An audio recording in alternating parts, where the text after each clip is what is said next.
Thank you very much indeed, Sergeant at Arms Clive. And I open the meeting in our traditional way by ringing our bell.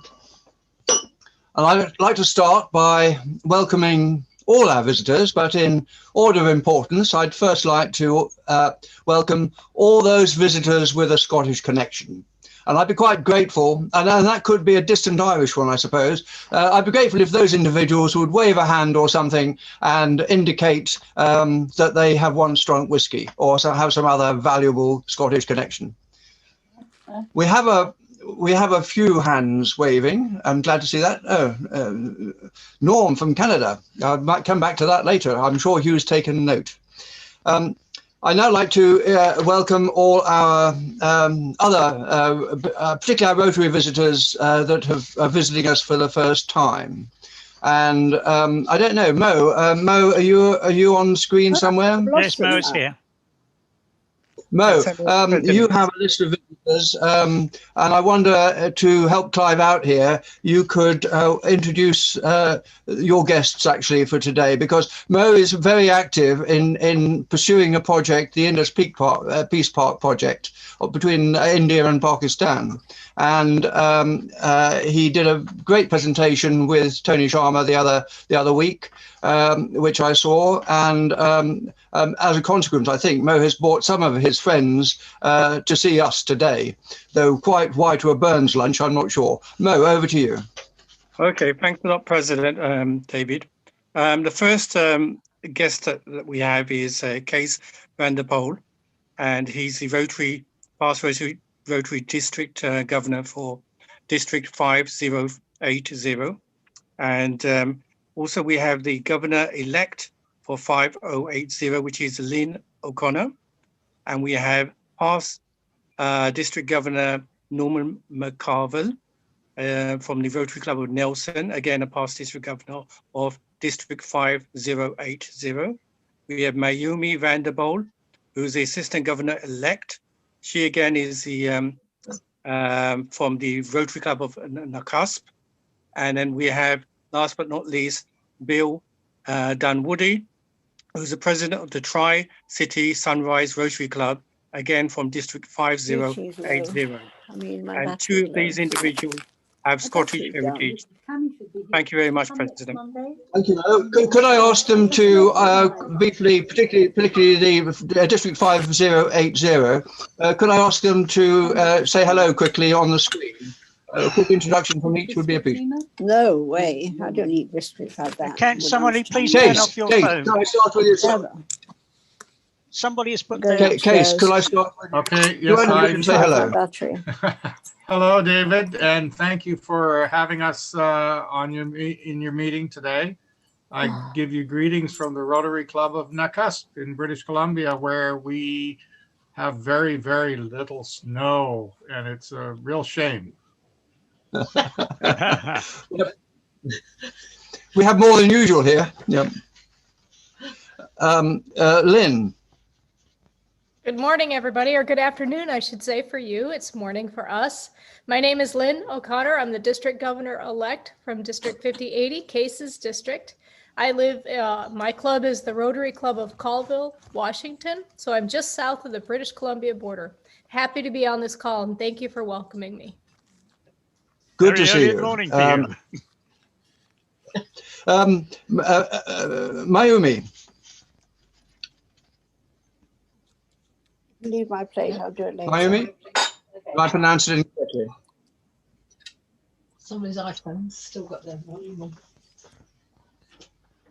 on. Bill. Oh, sorry. Bill, would you like? I just finally managed to unmute myself. It was great. It is nice to see everyone today. So I don't know what else to say, but it's great to see you. Everything put it in the sink for me, that's all. Walk. No, I can't. I'm going to go upstairs to charge my battery. I'm sorry. Somebody, excuse me. me. I'm sorry to interrupt. We have somebody on an iPhone who's talking privately between themselves, and we don't really wish to hear them. Would that iPhone put itself on mute? I keep turning them off. They keep unmuting themselves, David. Okay, they're off now. So carry on, Mayumi. Sorry about that. Okay, I am the assistant governor-elect for this coming year. And I live in Nakasp. I'm married to Case. And we are in a small community of 1,500. So it's really great to see you. Thank you. Thank you for being here. And now, Bill Dunwoody, Tri-Cities. Yes, good morning. I'm the president of Tri-City Sunrise Rotary. We are in the south central high desert area of Washington State in USA. And I am becoming more and more involved in District 5080 in our zone as well. Next year, I'm going to be the District Rotary Foundation Committee chair, and I'm very much involved in peace building. I'm a member, along with Case and Norm, of the Waterton Glacier International Peace Park Association. So I've been involved quite a bit in peace building throughout the area. So thank you very much indeed, Bill. And I hope that you regard whiskey as having made over the years more of a contribution to peace than to war. But we'll find out about that later, perhaps. Now, do we have any other visitors for the first time? Clive, can you identify? Is anyone here who's visiting us for the first time? If so, can you please just unmute yourself so you come to the top of the screen if you haven't already been introduced?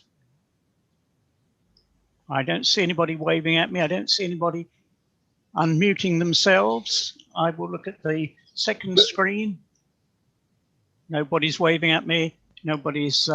Norm, you've not been introduced. Norm, from Nelson, Canada.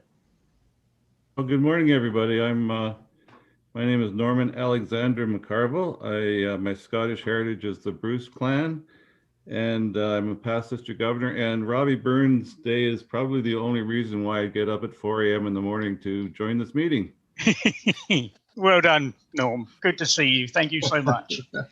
I think that's those are our first time visitors, President David. Did we have any repeat visitors from Warsaw, or those that said they might well be? No, nobody from Warsaw today. Okay, thank you. In that case, I'll just move on to one other formal matter of business, which is birthdays. And only for those that are on the call will I have an offer to make. But birthdays we're celebrating this week include Nikki Stone, Gian Savasta, and Stephanie Tumber. None of them are on. Right, none of those are on. Okay. No. In which case, we're moving towards my first toast of the afternoon, really, which precedes normally our speakers, but in this case will precede the introduction of our Burns lunch. And usually I do the toast using a glass donated to the club in 1988 by a past president. But on this occasion, I will use a dram glass. And instead of having some innocuous content, I do have a whiskey in it. But I will ask you and my glass is noting the Old Alliance. I don't know whether we might learn more about the Old Alliance later. I'll leave that to you. But our toast is the Queen. To the Queen. I appreciate toasting in an early breakfast in something other than water or coffee might not be appreciated, but we do what we have to do. Then, may I introduce my immediate past president. My immediate past president, who is coming all the way from Johannesburg, recovering from COVID, to be with us today to act as our Toastmaster. And I will ask now if Tim McAndrews would effectively take over the meeting and introduce our contributors. Over to you, Tim. Thank you very much, President David. President David, distinguished members of our club and visitors to the Rotary Club of London. A very good afternoon to you all and a warm welcome to our Burns lunch. And the first thing I want to say is to thank and congratulate Hugh and Janet Kirk this is the 18th Burns, I say event because it's usually a dinner, that they have organised for this club. And it is always done in an absolutely exemplary manner. So Hugh and Janet, first off, thank you very much for arranging this today. I know it's not what we all want. We all wanted a sellout dinner like we usually have, but we're stuck with Zoom, and Zoom is better than nothing. So let's all make the best of it. The second thing I want to remind everybody about is that we are raising money at the dinner today, and it is in support of the Imperial Health Charities COVID-19 Relief Fund. The Imperial Health Charity operate 5 central London hospitals. And when we gave money last year to them, we specifically gave it to Paddington Hospital. The money goes directly to assist the staff who are dealing with COVID patients, to assist COVID patients in need, and to assist their families if they need assistance. So it is directly related to COVID. If you want to know how to donate, there's no charge for this lunch. We would normally charge for a Burns dinner, make some money and give it to charity. There's no charge for this. So if you feel inclined to give some money, go back to the weekly bulletin and you will see how you are able to donate. Okay, onward and upward. So first of all, I'm going to introduce you to a young lady called Grace O'Malley. Now, Grace has sung for us many, many times in the last 3 or 4 years. She certainly has come along and sung for us at Burns Suppers, but she's also done so at other events. I'm going to just tell you a little bit about her before she sings her first song. Grace is a 24-year-old soprano from Lancashire, and she's been singing since she was 6. She was a Manchester Cathedral chorister when she was 8. She is now a student at the Royal College of Music in London, and had raised over £100,000 for charity, for which she's received many awards. She is currently studying for a master's scholarship, and her goal is to become a professional opera singer. She is a founding member of our very recently formed Rotary Club of London, which we are delighted to support as our club. Today, she's going to sing a few songs for us. But the first one, just to give us a taster and a flavour of what she's going to do, is going to be You Raise Me Up. Grace, I'm handing over to you now. Thank you so much, Tim, for such a lovely introduction. And thank you everyone for having me, and Hugh and Janet for inviting me again. I hope that you can all hear me okay. Just let me know if there's any problems along the way. But yes, I've done this for the last few years. Obviously this year's a bit different, but it's still a really great pleasure to sing for you all. Now I'd like to start with, as Tim said, You Raise Me Up. It's not Scottish, but I will be doing some Scottish ones later on for you. But so yes, feel free to join in along the way and to yourselves. So this is You Raise Me Up.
Raise me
Grace, that was absolutely magnificent. Thank you. That must be so hard to be standing in your own sitting room, looking at a screen and singing like that. Absolutely fabulous. Thank you on behalf of everyone. That was lovely. And we will, of course, hear more from you later on. All right. So we're now going to move onwards to the main event, the Burns meal. I guess there may be some people online today who are not familiar with the format of a Burns lunch, Burns supper. The first element is always the haggis being brought in, being paraded in with an accompaniment of bagpipes.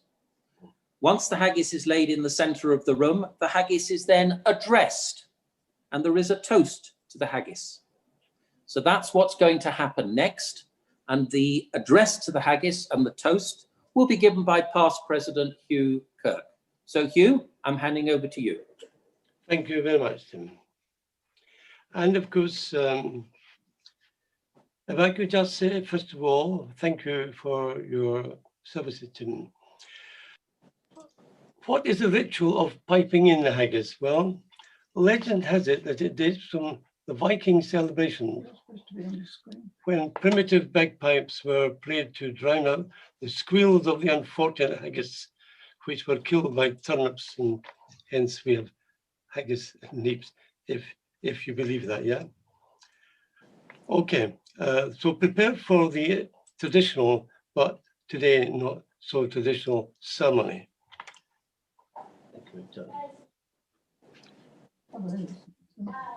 To 6.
Dress to the haggis.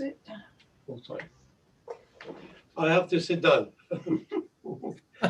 This is a translated version. All hail your honest present face, great chieftain of the Puddin' race. Above them all, ye take your place. Beef, tripe, or lamb, you're worthy of a grace as long as my arm. The groaning trenches here you fill. Your buttocks are like a distant hill. Your pin would help to mend a hill in time of need, while through your pores the dews distill like amber bead. His knife, the rustic goodman takes, to cut you through with all his might, revealing your gutting entrails bright, like any ditch. And then, what a glorious sight, warm, steaming, rich. Ladies and gentlemen, the toast to the haggis. To the haggis. The haggis.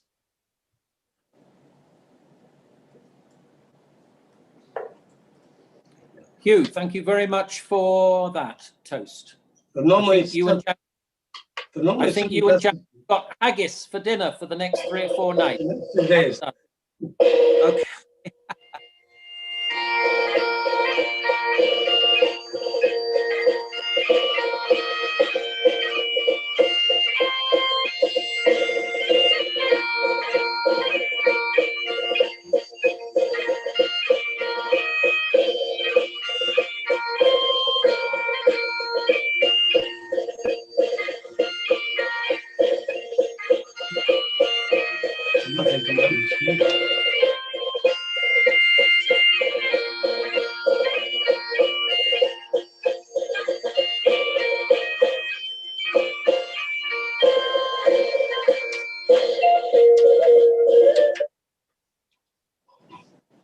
Brilliant. Thank you very much, Hugh. Absolutely terrific. Well done. Tim, I don't know why we're not actually on the screen. You are. Well, I think you're on my screen. You're very Yes. clearly on my screen, so don't worry. You're on my Oh, screen, okay. so we're on people's screens. Yeah, we see you. Yeah, we can see you. We can see Okay. you. Now, the second element of a Burns night is something called the immortal memory. But before we do that, I'm told we might have some bagpipers from Maria's wedding. Is that correct, Clive? Is somebody going to play some real bagpipe music for us? Yes, Julian's on. Julian has got screen sharing. If he can, he's going to play a video, I think. Oh, Julian's going to play it. Okay, Julian, over to you, Julian, if you're ready with that. Thank you very much.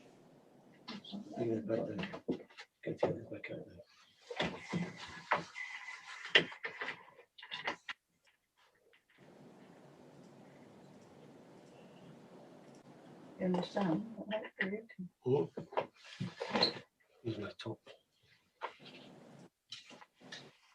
Okay, we've got no sound, Julian, playing.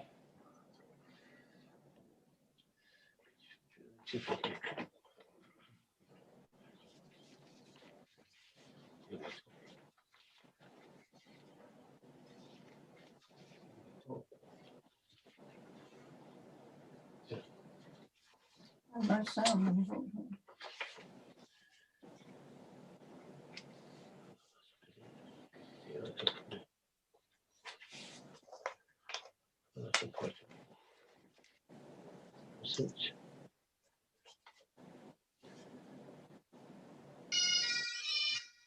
Is it playing? Yep, got it, Julian, now. It's playing now.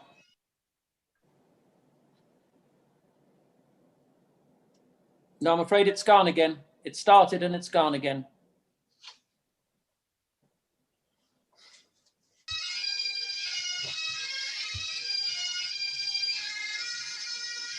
Is it playing now? Yep. That's it. Yep. Yep.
Fabulous. Thank you for playing that, Julian. Absolutely terrific. Gave us a real flavour of Scotland there.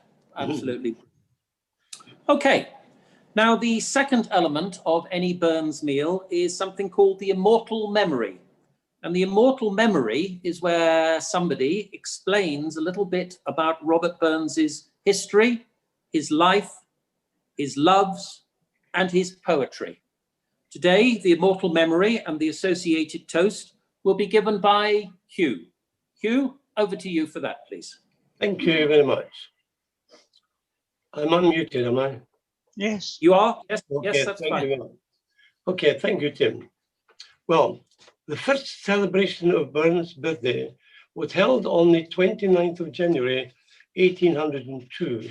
That is 219 years ago, in a town called Greenock, which is a town on the Clyde estuary. And he is the only poet whose birthday is celebrated worldwide. We can attribute this to the uniqueness of his poetic works. Because of his origins, he speaks to the common man. Because of his learning, he speaks to the scholar. Because of his experience, he speaks to everyone.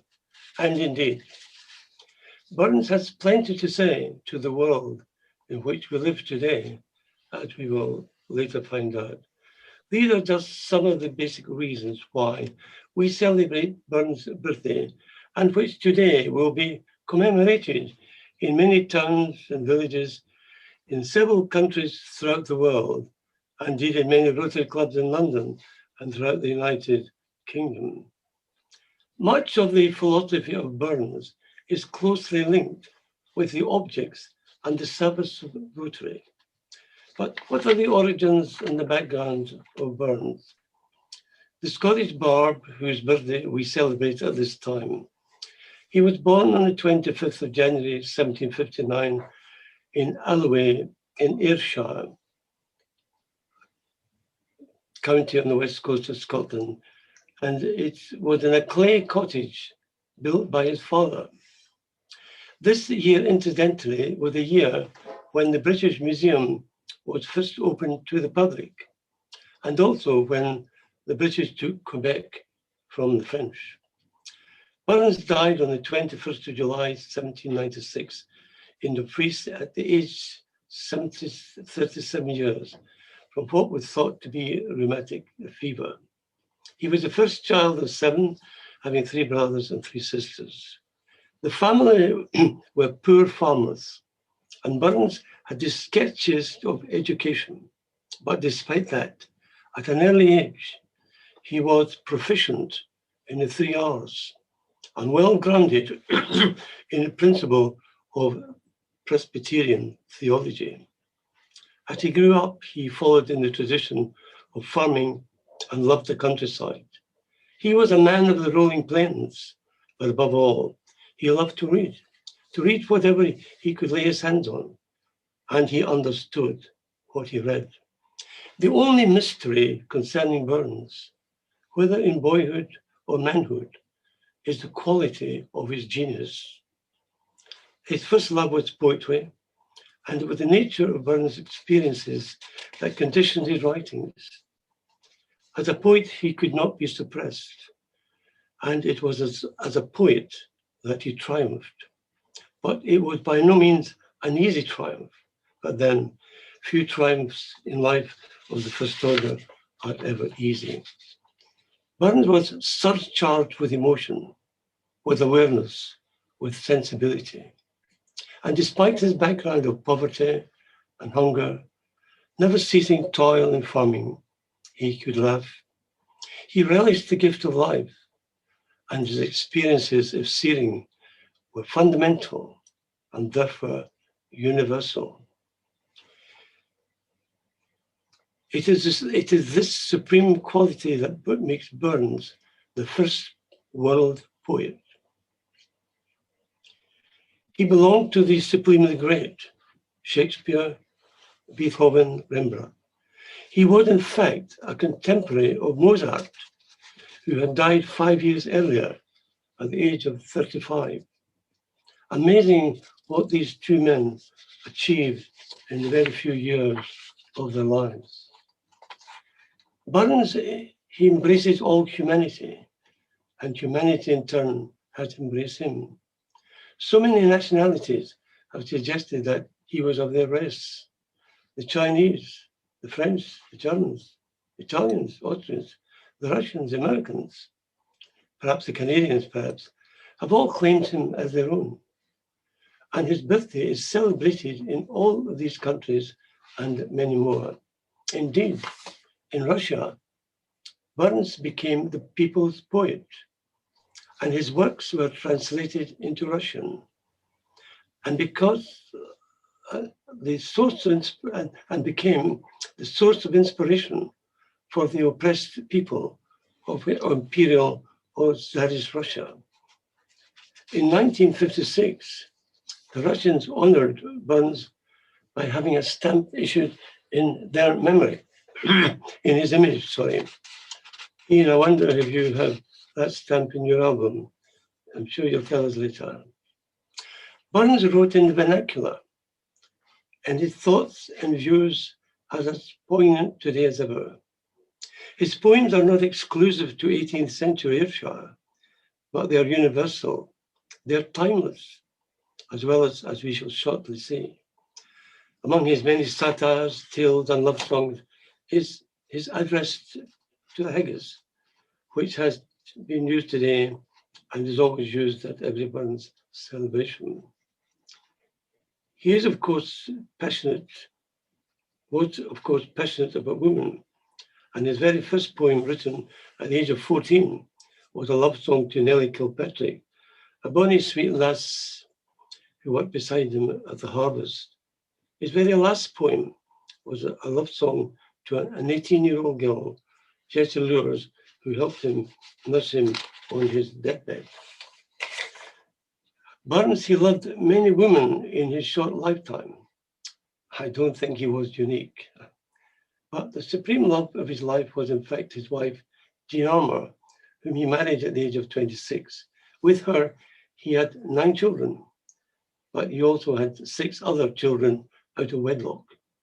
And he took complete responsibility for them all. There were no family handouts in those days. Such was the character of the man. Burns' poems and songs, they sing of the richness and the strangeness and the wonder of life. He did not write for those of little faith.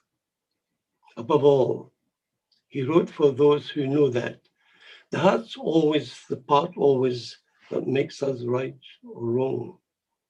If Shakespeare be regarded, for example, as a poet who is skilled, the heights of poetic attainment, few will dispute his unique honor and splendor and glory. But man cannot dwell on such peaks of rarefied experience. Few indeed ever reach the plodding foothills. But Burns, he may be likened to the broad rolling plains of mankind's triumphant travel. For here, mankind weep and mourn. They sing and rejoice. They are born and beget their kind and die. In every stage of the journey from the cradle to the grave, Burns is triumphantly articulate. And by way of illustration, let me highlight 1 or 2 stanzas from Burns' poems. Had we to read his poems, it would just take too long. Firstly, in his poem, Man Was Made to Mourn, he refers to man's cruelty. These often quoted words, which perhaps some of you didn't realize were from Burns. Man's inhumanity to man makes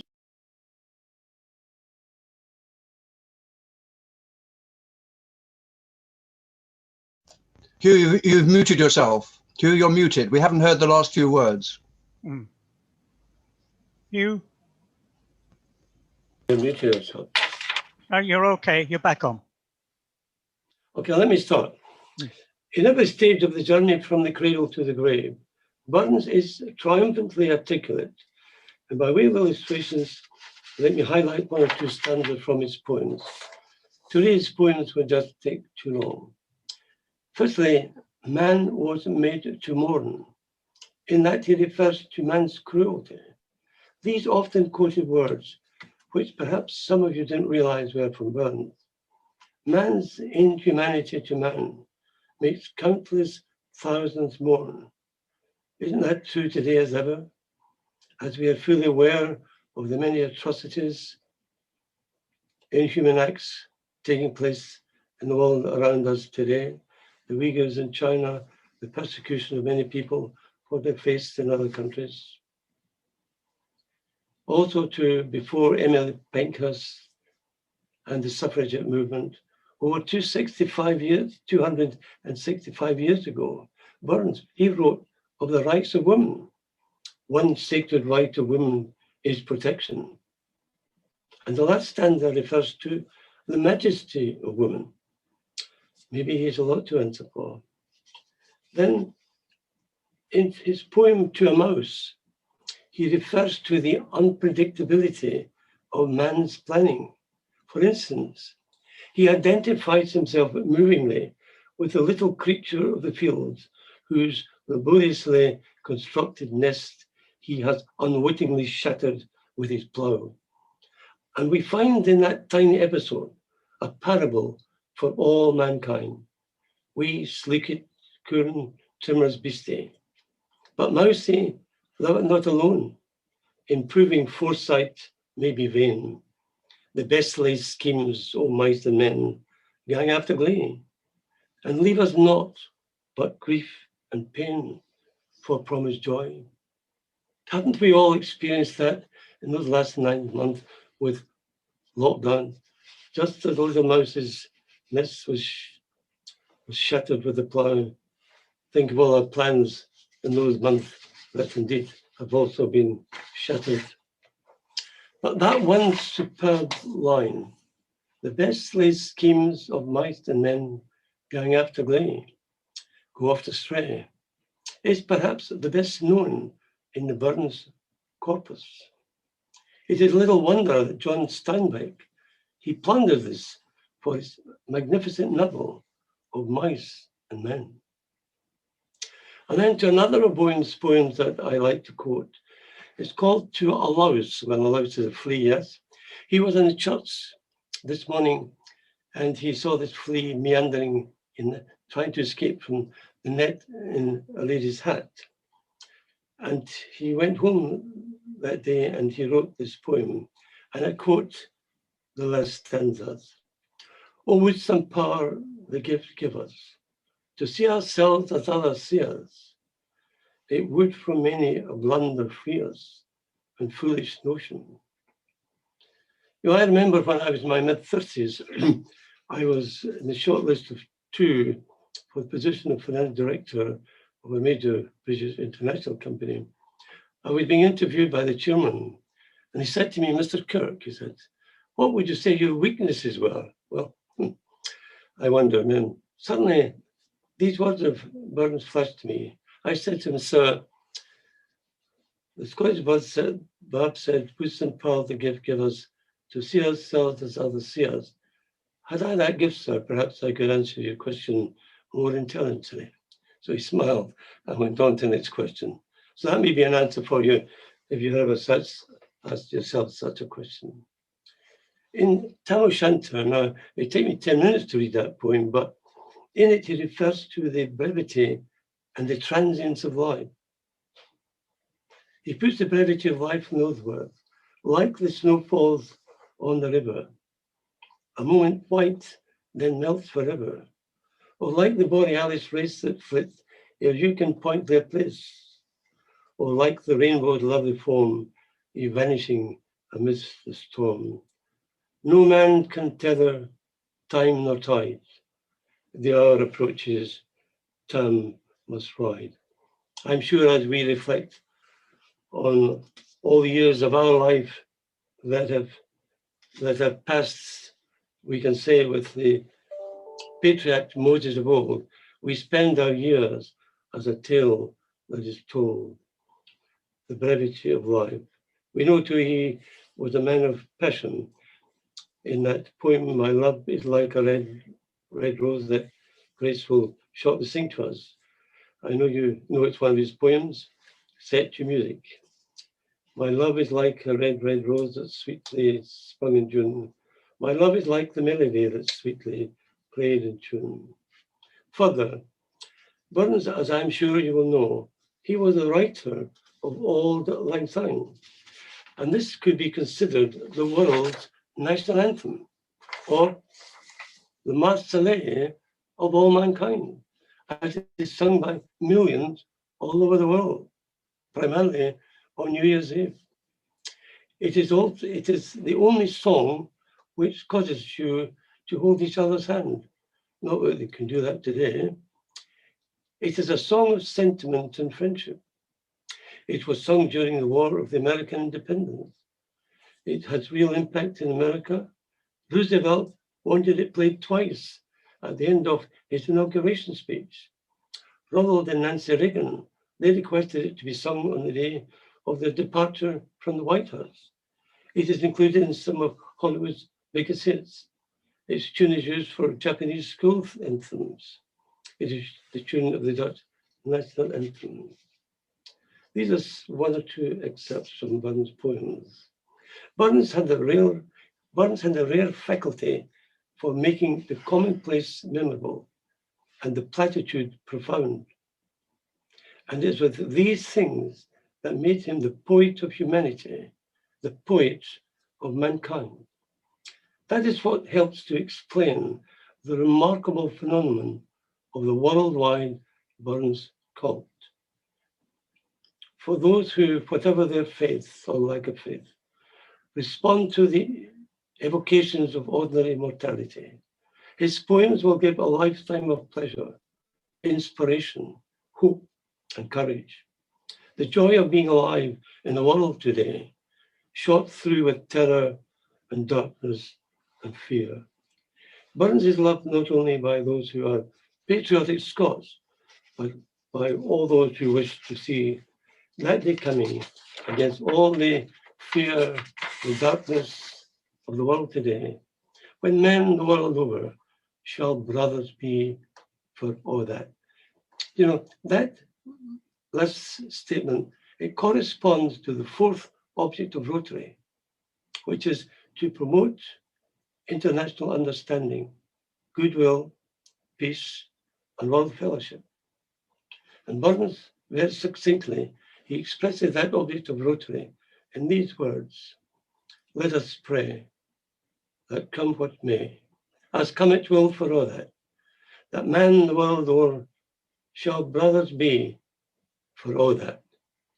And with these words, ladies and gentlemen, I ask you to raise your glasses and drink to the immortal memory.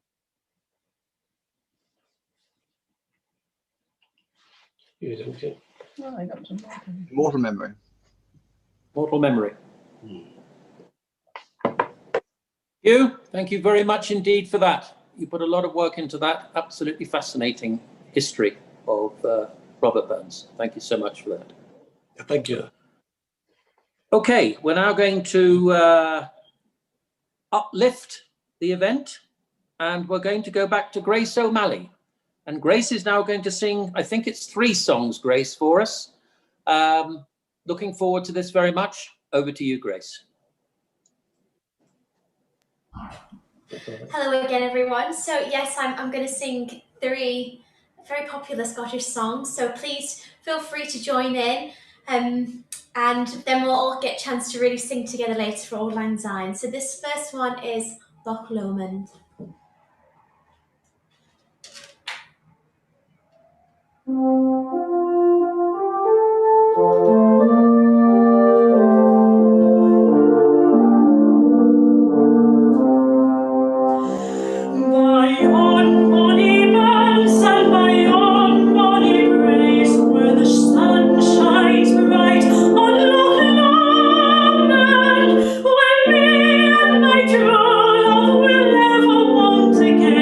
On the bonny, bonny banks of Loch Lomond.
you.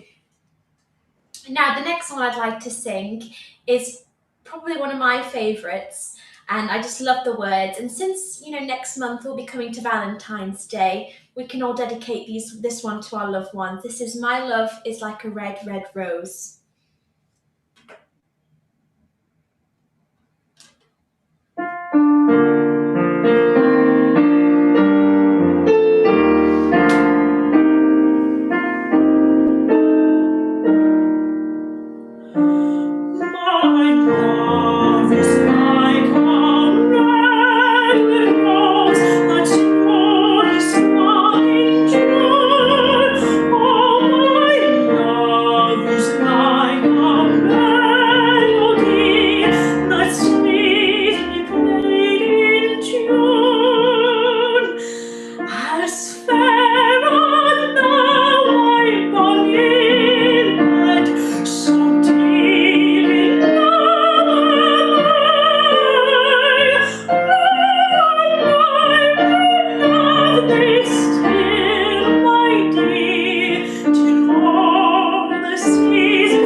Thank you very much.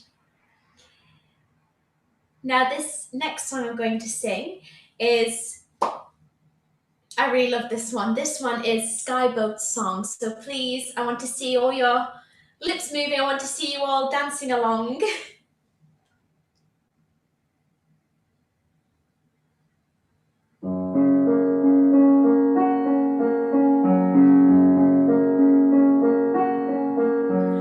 Sleep on a boat like a bird on the wing, on with the sailors cry, carry the light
barely possible to say this, Grace, but every time I hear you sing, you get better and better and better. And Yeah, thank yeah. you very much. That was absolutely terrific, those 3 songs. Thank you very much. Thank you. Okay. All right. Moving along. As you've heard from Hugh, Robert Burns was a bit of a ladies' man. I think Hugh clocked up about 15 children, legitimate and illegitimate, although there are all sorts of stories about how many children he actually had. So part of the Burns night is we always have what's called an address to the lassies. And today, that address is going to be given by Tim Waugh, our brigadier from Brussels. Tim, over to you. Thank you, Tim. A toast to the lasses. For those not familiar with Scottish parlance, it could be translated as a toast to the ladies. As you mentioned, it is a tradition started in 1802 and began as a thank you to the lasses who had prepared the feast. When I looked up the antecedents, the BBC takes it further. They say that this toast is designed to praise the role of women in the world today, and this should be done by selective quotation from Burns's work and should build towards a positive note. Now, I don't know if that means I should start on a negative note, but I have to mention one important point that the BBC does not cover. That is that the speaker should have to do it over Zoom with no audience to laugh at his poor jokes. I did at one time consider unmuting Harry and Ian, asking them to laugh at the right time. But I decided against it as they would naturally interject with their own corny jokes or comments. I'm also very wary about making too much fun of our club lasses, as I am to be followed by Janet Kirk. In the UK, we have national treasures such as Joanna Lumley and Nesta Ranson, but in our club, we have our own Rotary treasure, Janet. And if I went too far and upset her, my limited popularity in the club could be seriously affected, and perhaps I might even be blackballed and forced to join a Trump golf club. So let me start by remarking that it has long been observed. A woman can make an average man great and a great man average. Just think about that. So what is it all about? Robbie Burns, Scotland's favourite son, as I will show you, had an eye for the ladies. Although usually this eye, meaning yes in Scottish, was in response to the question, "Oh, poor boy, do you fancy a quick one?" He perhaps came to his senses when he wrote, "I have been a devil the most of my life, but never was I held till I met with a wife." I couldn't help thinking about the difference between lads and lasses, and not just in those interesting and rather obvious ways. Take personal grooming, for instance. The average men's bathroom consists of 6 items: a toothbrush, with perhaps too few bristles, a tube of toothpaste, mine squeezed in the middle naturally, a razor, some shaving cream, a grimy bit of soap, and perhaps an old grey towel. The lasses, 78 items on average, 60 of which the average man cannot even name, let alone guess what they're used for. You will see the lasses are unique. And isn't it true that while we love the ladies, which man here has not had the cause to curse them at some point in his life? They infuriate us with what we see as a lack of logic. They astonish us as they can change their minds in an instant. But above all this, the most maddening thing is that we all go along with whatever they say because we adore them and would do anything to please them. Well, I do. And my wife, Garby, just shouted, "I do, she's right." How well Burns knew this. He knew that man, from all our faults, could ever be enthralled to women. But his relationship was not always as sweet as all that. One can imagine the scenes that led to Robbie Burns writing these lines in Tam O'Shanter in a Scottish dialect. "Ah, gentle dames, it gars me greet, to think how many counsels sweet How many lengthened saged advices the husband from the wife despises. He also wrote, to see her is to love her, and love but her forever. For nature made her what she is, and never made another. So let me return to the Robert Burns of the 1770s and 1780s. As I mentioned, he was a great ladies' man, but obviously not such a big fan of responsibility, commitment, or dare I say it, even the withdrawal method. He's thought to have fathered, as Hughes mentions, somewhere between 12 and 16 children with at least 4 women before he died at the age of 37. Quite an achievement, I think you'll admit. And beside this hobby, he even found time to write. I can now understand why he was so committed to writing love songs and poems related to praise of women. And when you read his output and gain a sense of the person behind it, it seems less outlandish, as he obviously needed to keep in their good books. So let me suggest to you, all the men here on Zoom today, you need to seriously consider writing a love poem. It could work wonders. I suggest that in writing about his lasses, there are 3 distinct themes in his work. The first are those poems which Burns is delighting in his conquest and showing what a lad he is. This one is thought to be inspired, as Hugh mentioned, by Elizabeth Parton, a servant girl who worked in the Burns household. My girl, she's airy, she's buxom and gay. Her breath is as sweet as the blossoms in May. A touch of her lips, it ravishes quite. She's always good-natured, good-humoured and free. She dances, she glances, she smiles with a glee. Her eyes are the lightnings of joy and delight. Her slender neck, her handsome waist, her hair well buckled, her strays well laced. Her taper white legs with etc., etc., etc. I won't go into that. For her, a bed, and her bleep, bleep, bleep, and oh, for the joys of a long winter night. The second theme or type of verse has a long lineage and is all too easy for a red-blooded man to recognize. Looking around, I cannot identify any red-blooded London Rotary Male Club members apart from Hugh Kirk in his cloak. But this is a picture of Hugh in his early days. Unless they are, of course, wearing a rugby club or sweater, or perhaps I would shave for Ian a Lord's tie. We have to admit men pride themselves on their athletic abilities, and Burns recognized our primeval instincts. This would probably not be acceptable today, but it is impossible not to read something into the chorus from Coming Through the Rye. He wrote, "Oh, gin a body, meet a body, coming through the rye. Gin a body, ... a body, need a body cry."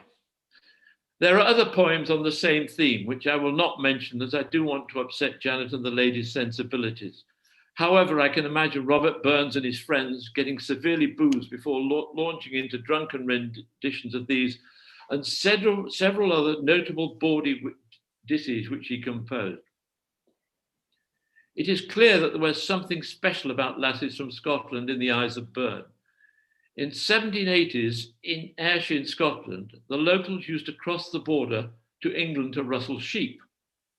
When he was asked why they did not bring women back too, he is reputed to have said, "Why should they? Have you seen the English lasses? The sheep are better looking." The third type and most important prose of Burns's work have love as their theme. They fit my remit of having to end on a positive theme. These poems glorify and praise the role of women in the world.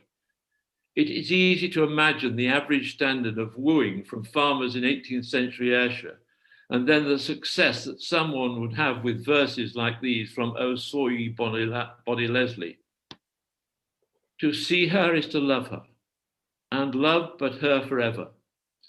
For nature make her what she is, and never make another. Thou art a queen, fair Leslie. Thy subjects we before thee. Thou art divine, fair Leslie, and hearts of men adore thee. We've had, of course, "Oh, love is like a red, red rose," But in the same poem, he says, as far as you, my lovely lass, so deep in love I am, and I will love you still, my dear, while the sands of life shall run. So to conclude, women must acknowledge that men who, when we try our hardest to please you all and keep you happy, are worth persevering, sorry, though it may not seem it all the time. We, for our part, acknowledge that we will always be a debt to the fairer sex, for it is you that we owe everything, our wealth, our health, our happiness, and our heritage. Burns knew that we were never going to match up to you all. So would you all please take your glass? And I'd like to finish with a few final words from Burns as we toast to the lasses. Oh, nature swears, the lovely dears, her noblest work she classes. Oh, her apprentice hand she tried on man, but then she made the lasses. Gentlemen, raise your glasses to the lasses. To the lasses. To the lasses.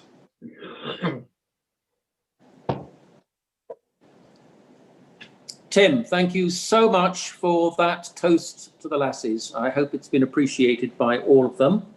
We will now have a response from our honorary member, Janet Kirk, described very aptly as our Rotary Club treasure, as opposed to treasurer. Our treasure. Janet, over to you. Thank you, Tim. I can't speak now for laughing, but anyway, as most of you will know, I've never agreed to make any sort of speech before, and after you hear this one, you'll probably understand why. However, thank you, Tim, for your most interesting toast to us lasses. I can now see how you had the power to command the troops, having managed to command me in the nicest and indirect and most charming way possible, of course, to feel the need to reply to your toast to us lasses. It's pretty obvious that you've certainly done a lot of research into Burns, and as a result are still keeping an eye on the ladies. I, of course, am hugely flattered to even be considered as you describe, and also mentioned in the same breath as Joanna Lumley and even Esther Ranson. I wouldn't mind being either of those ladies, but I'm old enough not to take the flattery too seriously. I remember when I was growing up, my dear mother saying to me, "Don't believe all the tales men tell you, dear." And at that time, I'd no idea what she was talking about. I must have assumed that she was mentioning the fairy stories that my dad used to tell me of an evening and bedtime.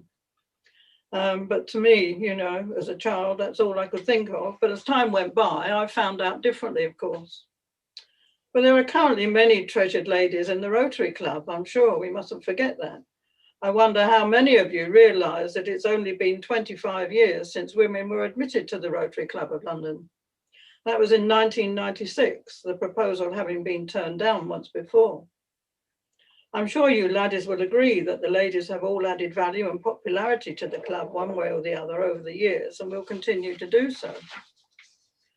So, and in the circumstances we could never have envisaged, we are celebrating the life of probably one of the most romantic men to ever be produced in Scotland, except for my Scotsman, of course. I have to say that, otherwise he'll leave me.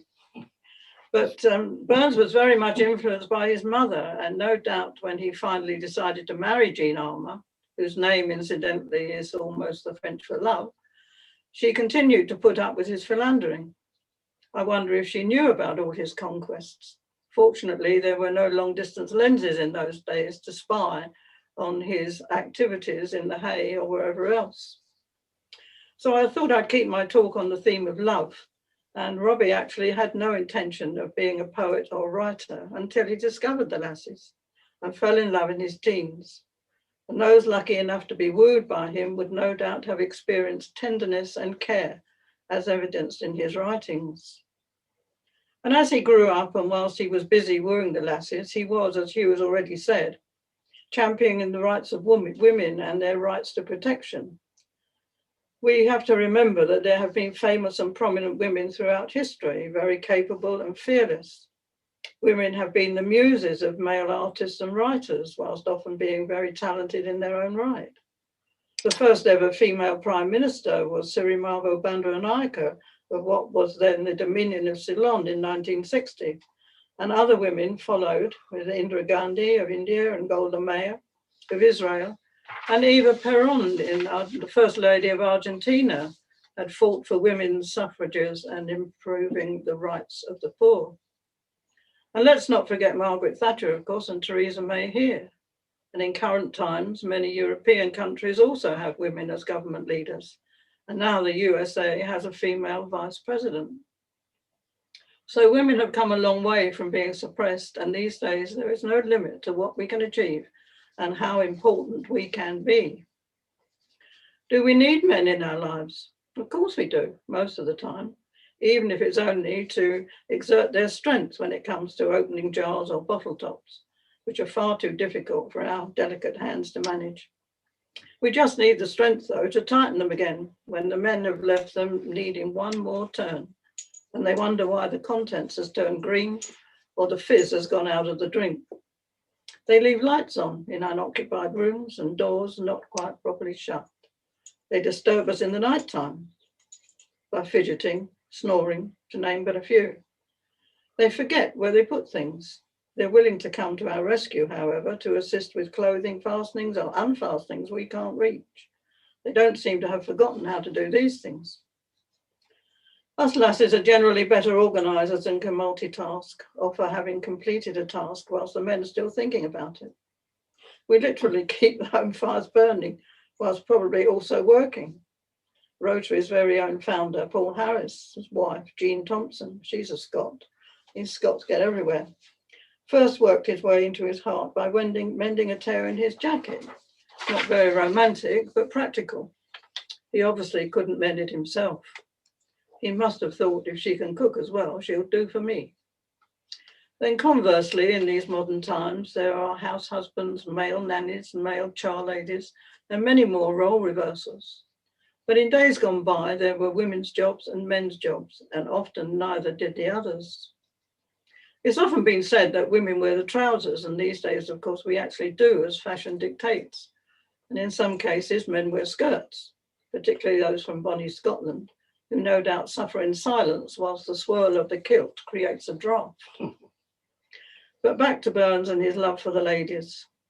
I wonder if he stopped to analyse the word love and realise it has no meaning until we give it one. He would surely have found it to be different every time he fell in love. It's a little word used either loosely, such as love for material things, for food, for sport perhaps, for family, and no doubt Burns would have loved all his many offspring. And for various other facets, through to holding someone's hand, which can light a flame that we hope will continue to keep burning perhaps, to loving intensely, such as with one's heart and soul. We wonder how many interpretations on a scale of 1 to 10 Burns would have given his many ladies. But the ladies would have loved his poems and songs. He was an excellent romantic wordsmith. Can't say the same for my Scotsman, but at least he, like most of you laddies, I'm sure, buys beautiful birthday and Christmas cards with the most meaningful and loving words written by some unknown other. But all you have to do then is sign your name, job done. But you'll surely mean every word. I think my Scotsman does mean it anyway, I hope so.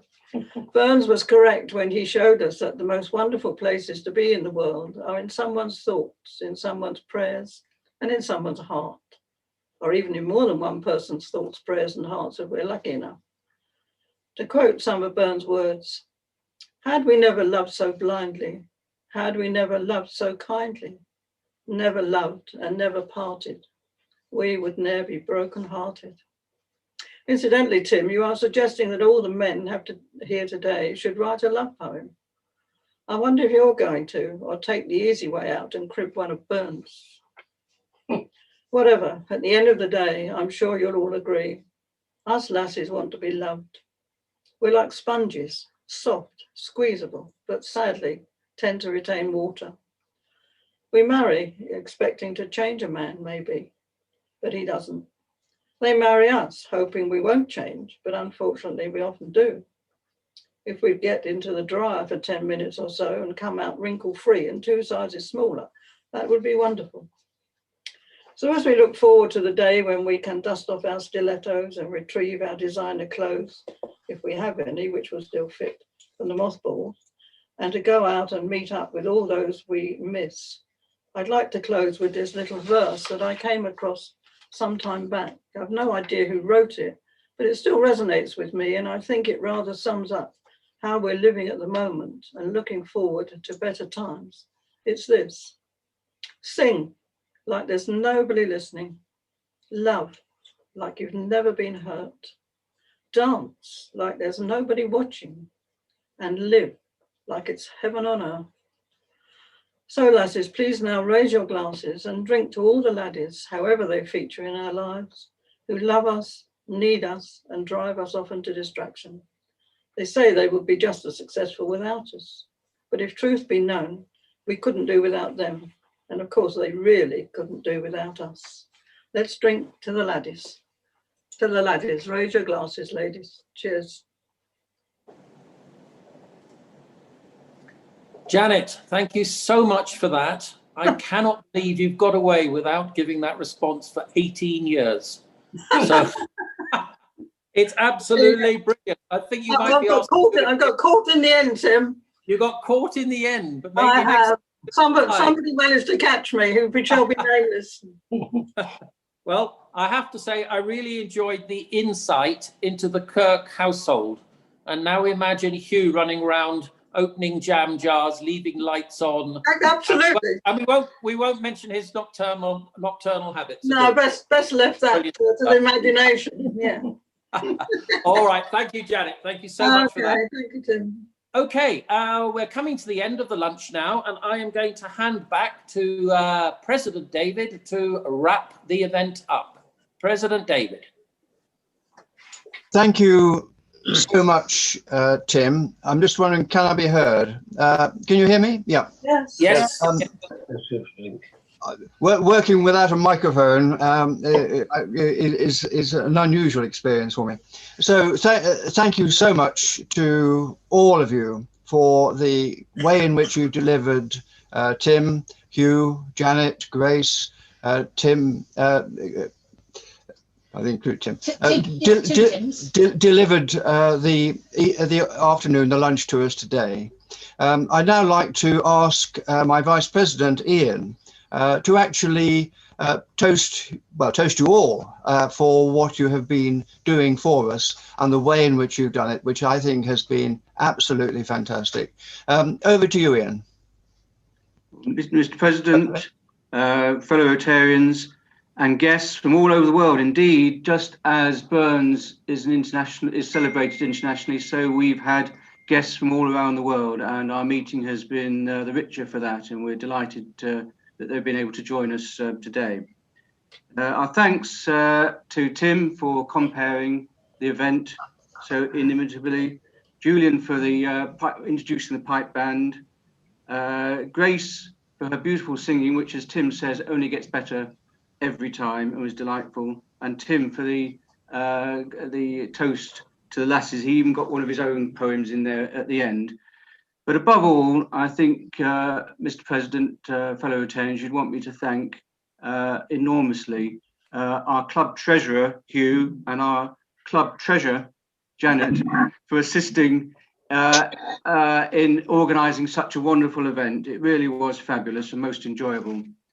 Hugh, in organising the event, also carried out the execution of the haggis in a most splendid way, and treated us to a talk on Robert Burns, on his love, life and poetry, and gave us yet more insights into the background to so many poems, and also to Red, Red Rose, which we then heard sung so beautifully. So Hugh and Janet, thank you so much. It really has been splendid. Many congratulations on organising your 18th Burns event, and we hope that there will be many more to come in the years ahead. Thank you again. Thank you, Ian. Thank you, Ian. Very kind, Ian. Thank you. It was our pleasure. It now remains for me.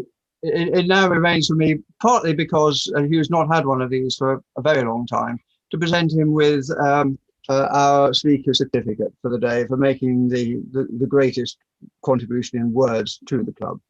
Thank you, Hugh. I'm hoping that we will have. I'm hoping we'll have copies of the words that we can circulise in my newsletter next week. I will but not just from yourself. I will circulate, but also from Tim, yourself, Janet, and any contribution that we could have, because I'm sure people would like to consider your words a second time, given the opportunity.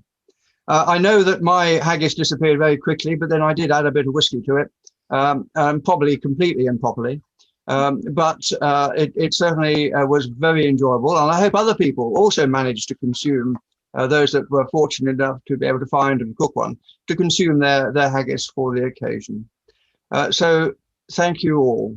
That leaves me with the task of announcing next week's meeting, which is Sir Vincent Cable, often known as Vince Cable, or just Vince, who is an economist and past leader of the Liberal Democrats.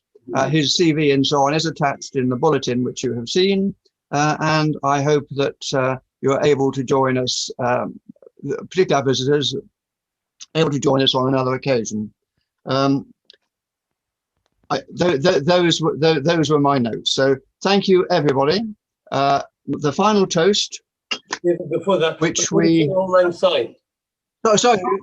Sorry. Oh, Lang Syne. Sorry. My notes are incomplete. Do we have music? Do we have music for Old Lang Syne? Can we all stand and enjoy it? We can't stand. We'd lose the pictures. We have to sit. Can we wave our arms? Yeah. Grace might lead us if Grace is around. Grace is going to do it. Yes. Okay. Over to you, Grace. I didn't have that on my running order. Where is Grace? If you're still with us, Grace. Yes. Yes, I'm here. Would you like me to use my track, Janet, or would you? Did you want to use yours? What would you prefer? Use yours.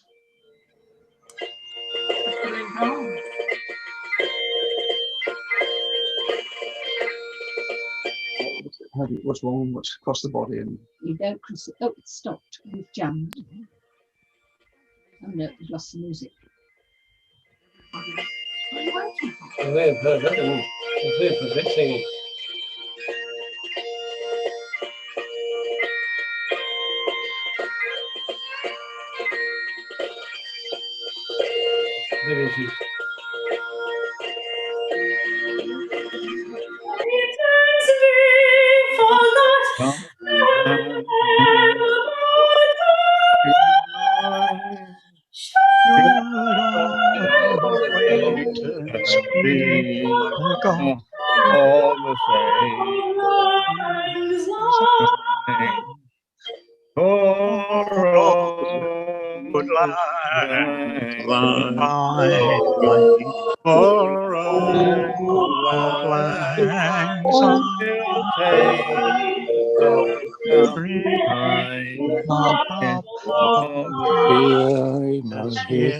For the sake of old Zion.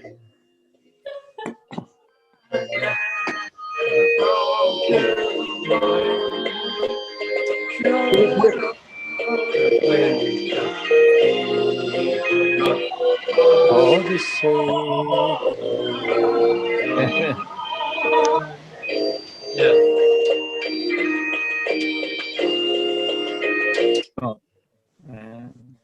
I think we need to rehearse that for next year. But certainly the sentiments of Old Lang Syne are shared by all Rotarians. And I'm so pleased to have so many different clubs and in countries present today. Particularly, I don't know whether you've managed to join a club in South Africa yet, Tim. You've been there so long. I think you've had plenty of time. But it really has been good. Good to celebrate Burns Day. We almost said Burns Night. Burns Day with you all. So on that, I think I can close the meeting. With the final toast, those to Rotary and Peace the world over, please pick up a vessel. If you have any whiskey left, feel free to use that. To Rotary and Peace the world over. Rotary and Peace the world over.